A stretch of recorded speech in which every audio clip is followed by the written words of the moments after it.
اعوذ باللہ من الشیطان الرجیم بسم اللہ الرحمن الرحیم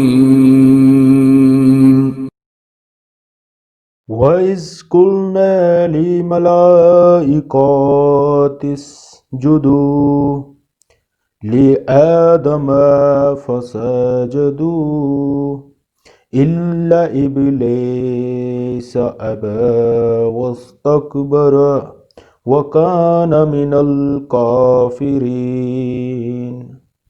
اور اس وقت کا تذکرہ سنو جب ہم نے فرشتوں سے کہا کہ آدم کو سجدہ کرو، چنانچہ سب نے سجدہ کیا سوائے ابلیس کے کہ اس نے انکار کیا اور متکبرانہ رویہ اختیار کیا اور کافروں میں شامل ہو گیا۔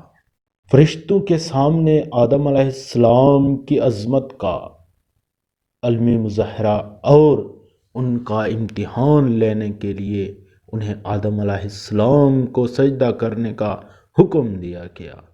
یہ سجدہ عبادت کا نہیں، تعظیم کا سجدہ تھا، جو بعض پچھلی شریعتوں میں جائز تھا۔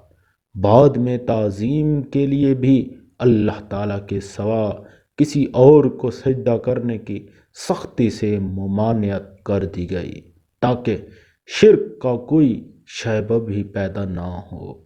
یہ سجدہ کروانا اللہ اس بات کا بھی مظاہرہ تھا کہ فرشتوں کو اس بات کی تلقین کی جا رہی ہے کہ کائنات میں جو چیزیں ان کے اختیار میں دی گئی ہیں وہ انسان کے لیے مسخر کر دی جائیں تاکہ یہ دیکھا جائے کہ وہ ان کو صحیح استعمال کرتا ہے یا غلط۔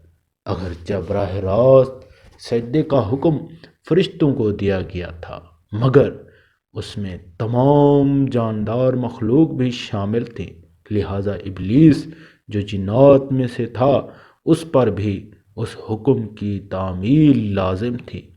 لیکن جیسا کہ خود قرآن کریم نے دوسری جگہ بیان فرمایا ہے، وہ اللہ تعالیٰ سے کہنے لگا کہ مجھے تو نے آگ سے پیدا کیا اور آدم کو مٹی سے، اس لیے میں اس سے افضل ہوں، میں اسے کیوں سجدہ کروں۔ اعراف۔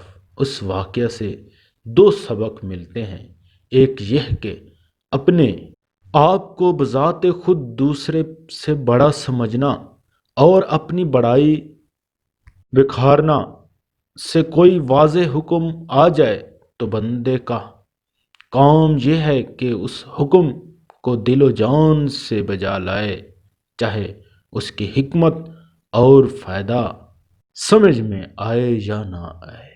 وَقُلْنَا يَا آدَمُ اسْكُنْ أَنْتَ وَزَوْجُكَ الْجَنَّةَ وَكُلَا مِنْهَا رَغَدًا حَيْثُ شِئْتُمَا تَقْرَبَا هَٰذِهِ الشَّجَرَةَ فَتَكُونَا مِنَ الظَّالِمِينَ۔ اور ہم نے کہا آدم، تم اور تمہاری بیوی جنت میں رہو اور اس میں سے جہاں سے چاہو جی بھر کے کھاؤ، مگر اس درخت کے پاس بھی مت جانا ورنہ تم ظالموں میں شمار ہوگے۔ تفسیر۔ یہ کون سا درخت تھا؟ قرآن کریم نے ان کی وضاحت نہیں فرمائی، ان سے اس کے جاننے کی ضرورت ہے۔ اتنا جان لینا کافی ہے کہ جنت کے درختوں میں ایک درخت ایسا تھا جس کا پھل کھانے سے انہیں روک دیا گیا تھا۔ بعض روایت میں ہے کہ یہ گندم کا درخت تھا، بعض میں انگور کا ذکر ہے، مگر کوئی روایت ایسی نہیں جس میں پورا بھروسہ کیا جا سکے۔